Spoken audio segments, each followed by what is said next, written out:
I'm doing this intro on the floor because this case will simply not fit on my desk. Let's see what we got. You've already seen the thumbnail.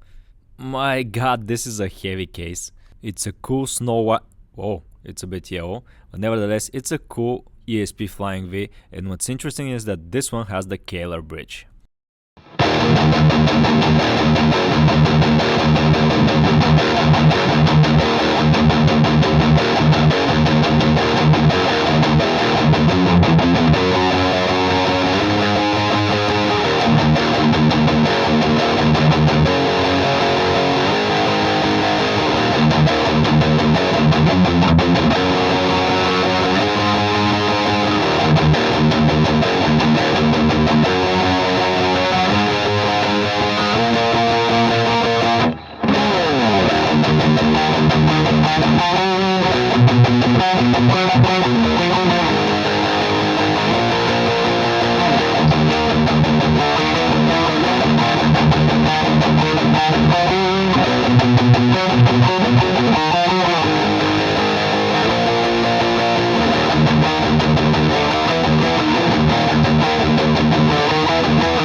I hope you like the Flying V hairstyle as well.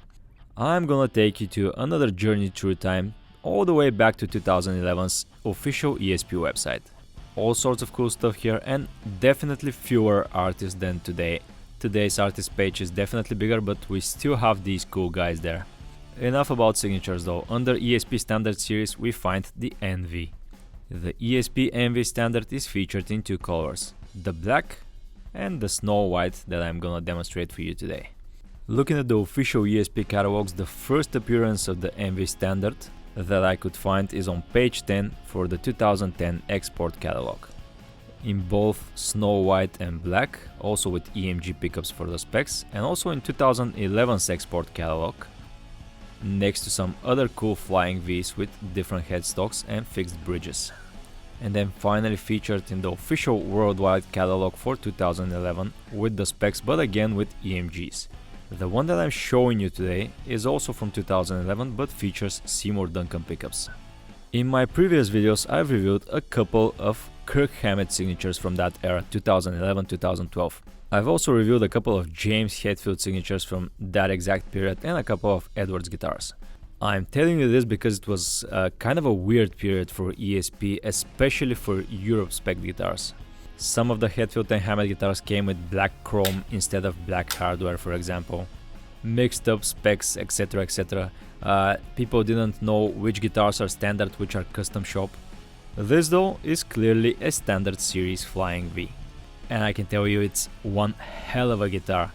And that Kahler Bridge on it is certainly interesting. I'm gonna discuss it a bit later in the video. Other than that bridge, it's a no-nonsense, a single volume knob, 3-way switch, 2-pickup guitar. Speaking of mixed up specs, I'm not sure how Seymour Duncan distortion set got on here. I've seen ESP use those on most of their Edwards guitars, but every spec sheet for this guitar that I've seen features the EMG set. Nevertheless, we have a cool sounding guitar and that amazingly beautiful fingerboard. Check out those inlays. A lot of people confuse the NV Standard for a signature guitar, but it isn't. Check out those massive extra jumbo frets, they're super comfortable. Speaking of comfort, it is still a Flying V with a trem system on it, so if you're not a fan of the shape, if you don't like trem bridges, if you don't like locking nuts, you should stay clear of this one, because it can definitely poke your eyes out or you can stab someone with those Flying V edges. The V shape seems definitely wider than the arrow if you're used to it, so that's a different beast altogether. Another spec that confuses me, some of the guitars from 2011 don't feature this 9-volt battery compartment, even the guitars that are supposed to be custom shop, so it's a nice touch. And oh yeah, I almost forgot, this is a neck through body guitar. A thin U neck profile to be specific, with beautiful ebony fingerboard. So on paper, if you're a fan of the Flying V guitars, this should be perfect for you. Well, we got a couple of things that we gotta discuss. like the Kahler Bridge and the size of that thing. I gotta be honest, this is the first guitar that I'm trying with a Kahler system on it. But even though I'm new to this, I made sure to watch all of the instructional videos from Kahler's official YouTube. And my god, there are a lot of them. One of them was 1 hour long. So I was excited to try to sit and play it for the first time. Now let's go with the official specs in ESP's website. As I mentioned, we have a neck through body construction, 25.5 inch scale length, the Kahler 2315 bridge, and as I already mentioned, EMG pickups are on every spec sheet. None of them shows Seymour Duncan. We can confirm that from the pictures as well, EMG pickups, but mine features the Seymour Duncans and they sound good. First things first, this hard ebony board is long overdue for some oil. That's definitely no Les Paul and not a guitar that we see often on this channel, so I'm gonna go through the specs again. A 3-piece maple neck with a neck through body construction, 25.5 inch scale length, 24 extra jumbo frets. It has ebony fingerboard, alder body, Seymour Duncan blackout set active pickups, and a Kahler 2315 bridge. It's definitely unique. The specs also say Snow White, but as you can see, it's no longer that. Time has taken its toll on the poly finish. I was hoping that in the cavities or under the pickup rings we're gonna be able to see some of that Snow White original color, but no, it's even yellower under here. Business as usual for most ESPs I've reviewed. In the neck pickup cavity we have shooting paint, the ground wire, and the quick connect plug for the pickup. Unfortunately, the paint also prevents me from seeing the neck through body construction. Same goes for the bridge pickup cavity, we have the quick connect and the ground wire. Surprisingly, Seymour Duncan blackout set for this guitar usually comes with EMGs. This one was made in 2011, AHB1 neck. Oh wait, 2012. So my mistake, these are not the stock pickups. Okay, I gotta check out the electronics in the back. Maybe this guitar came with the EMG pickups and the owner replaced them with the Seymour Duncans. He's a friend of mine and has a lot of guitars with the Duncan blackout set, so that would make sense. Or maybe the guitar was made in late 2011 and the pickups were installed later and sold in 2012. I'm not sure. Either way, it now has the Seymour Duncans and they had aged. I like how the EMGs and Duncans age like that when they get in contact with the 6th string. What makes this Flying V unique though is the Kahler system, and this is my first time trying one. I did some research and apparently Kahlers come in 2 types, for curved tops and flat tops. This one is for a flat top guitar. What's interesting about the Kahler is that the saddles are 6-way adjustable. They move back and forward, side to side and up and down. The side to side movement is for string spacing, back and forth is for intonation, and up and down is for radius. The power of the Kahler system, or so they say, comes from this block. The whole system pivots around it and moves up and down. Another feature got me so excited about this bridge though. It is a floating trem, it has the fine tuners, but you can make it a hardtail as well. Yes, you can lock it, and right now when I'm restringing the guitar, it is in a locked position. You can lock it at any time, make it a hardtail guitar, and the cool thing about it is it still has the fine tuners and the locking nut for tuning stability. Another cool and convenient feature is that you can use the same bridge for right-handed and also left-handed guitars. You just mount the trem arm here. To make it even more convenient, there's no routing in the back and the springs are adjusted by this middle hole here, using a hex key. No wood screws for tension adjustment in the back. This is a unique system indeed, and I'm gonna link a video from the official YouTube channel for it. I've also checked the official website and I found an interesting message. Beware, counterfeit Kahler products are sold on the internet. And to be honest, I'm not surprised that this is so, because Kahler bridges are not cheap. And I'm fine with that. If something is well crafted and works, I'm okay paying the price. I can imagine though that such prices are not very good for mass-produced guitars, and especially the cheaper LTD series and Epiphones and the cheaper brands of guitars. That's probably one of the reasons that Kahler bridges are not as popular as the Floyd Roses, which is also evident by the low views of the official videos. I also have low views, but this is a huge manufacturer, so there's no comparing. That's just my quick research though. Let me know in the comment section, why are Kahler bridges not as popular as the Floyd Roses? Replacement or not, these are Seymour Duncan active pickups and usually they measure around 21-22k ohms. Right now for the bridge pickup position we have 22k ohms. The three-way switches in the bridge position, we have a master volume, switching over to the neck blackout 21.7. So no surprises here, we cut the master volume and we got 0. The body of the guitar consists of older wings and neck through body maple. Originally this was a snow white finish as you saw in the brochures. Not all poly guitars age like this though. Anyway, even though that's a flat top, it has a softer edge like this. You can trace it with your finger. And it follows the entire top for more comfort. It is also visually pleasing. It's especially comfortable for your forearm up here. Plastic side dot inlays for the ebony fingerboard, massive extra jumbo frets. And one thing you don't notice on photos, because this is a really dark ebony fingerboard, it has black binding. And not only for the fingerboard but for the entire neck, starts from here and goes on the headstock as well. One of the features that make you recognize this guitar right away are the cross inlays. I don't think they're mother of pearl, they're probably acrylic, but they're well selected and go well with the guitar. It's also an interesting combination. We have crosses all the way to the 15th fret, then we got dots. Most trem guitar bridges require a locking nut, the Kahler is no exception. Looks like your typical Floyd Rose nut. I was surprised though that the bolts for this one were oiled for some reason. This bar presses down on the strings, correcting the angle for the tuners. As I mentioned, black binding for the headstock as well, and block leathers ESP, beautiful 3D logo. I mean 3D look, not like the James Hetfield logo for example. And this is the truss rod cover compartment, bullet truss rod cover, single ply black. I have to remove the protective film on that one. And this should be a two-way adjustable truss rod in there. The nut is 42mm wide or 1.65 inch. The 5th fret is 47.4mm or 1.86 inch. The 12th fret is at 52mm dead on, 2.04 inches. And I forgot to measure the thickness, so I did it later. It's about right, 20mm at the 1st fret or 0.78 inch. It's a thin neck at the 1st fret. Stays thin at the 12th at 0.86 inch.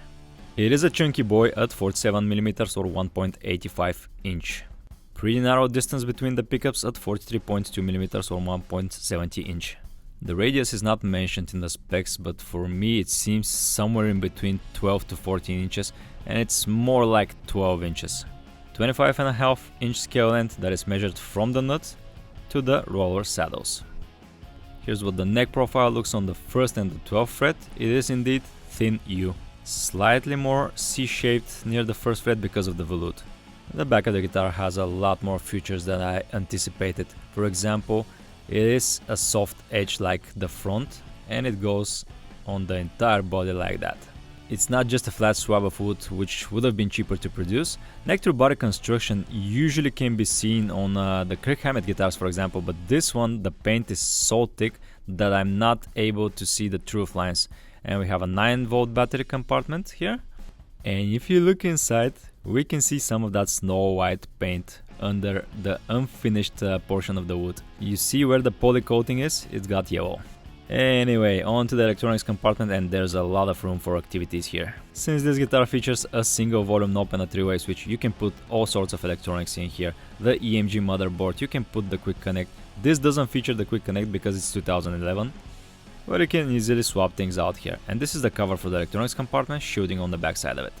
I think the strap buttons had been replaced by the owner of this guitar. He uses Schallers on all of his guitars, and this is the output jack with the plate positioned on the top horn, and most of these guitars are dinged on the edges like this. They're just sticking out so much, but overall it's in good condition. The back of the neck is not all natural, it has a slight coat of poly finish on it. Nowhere near as high gloss as the body though. It has a nice satin feel to it. And upon inspection I can see that it's a 3-piece maple neck indeed. I like the way the paint meets the unfinished neck. Overall, it's nice and comfy, not the thinnest neck I've ever tried, it's near the KH Kirk Hammett signature territory. The headstock features a 4th piece of maple to make the shape complete. ESP Standard Series logo, Goto Japan tuners, made in Japan, and the serial number, Standard Series 2011, but judging by the pickups, this might be produced in late 2011 and then the pickups were installed in 2012 and the guitar itself was sold in 2012. I'm gonna set this guitar in E flat with 1046 Ernie Ball strings. Even though the Kahler was set for this gauge of strings, I'm gonna have to adjust the springs a bit and the string action as well. When I got this guitar, it had medium-high action. This is how you put the strings on a Kahler bridge. The bow end goes through here. And then you let the string rest on the roller saddle. The Kahler is way easier and faster to restring than the Floyd Rose because of the locking function. Fixing it in position certainly helps. This really makes me wonder, the Kahler is so convenient to restring and set up. Why am I not seeing this bridge on more guitars? Well, for example, the owner of this guitar confirmed that the bridge does not return easily on the center position, so he's using it for lighter stuff, not for his Metallica tribute band. Speaking of light, this is the heaviest and the biggest case for a guitar that I have ever carried. 3 latches and a leather handle, and it's hard to open because the top is heavy as well. It's specifically made for the NV shape, and it has a compartment for accessories, which is also huge. Here's what the NV looks like inside. You can see that it takes the entire space because of the edges of the V shape. It has the key for the case and the truss rod adjustment too. And look at the case compared to the Kirk Hammett KH2 signature case. It's a huge inconvenience to carry this around, and as you can see, it's not thin as well. It's the same thickness as the KH2 case. At least the guitar is light, right? Well, not exactly. It's not the lightest Flying V. At least it sounds heavy.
The NV standard. It's an interesting animal. Even though I'm not a fan of Flying Vs, I gotta admit this one is pretty good. It's ESP after all. I am yet to see a bad ESP guitar, especially with the neck through body construction. It is made like a tank, plays amazing, sounds great. However, there are a couple of drawbacks that I found, and the owner of this guitar confirms them. It feels bigger than the arrows. That spread of the V is huge. Because of that, you need to carry it around in a huge case, the biggest case that I've seen, heaviest, biggest. That's inconvenience. And please don't tell me to carry an ESP guitar in a bag. Flying V bags are bulky as well. That's not my biggest issue with this guitar though. I don't even mind the fact that it's not snow white anymore, the poly finish has aged. My biggest issue is the Kahler system that it features. And maybe it's just me, it's the first time I'm trying one of those, but I had a hard time adjusting to the feel of it.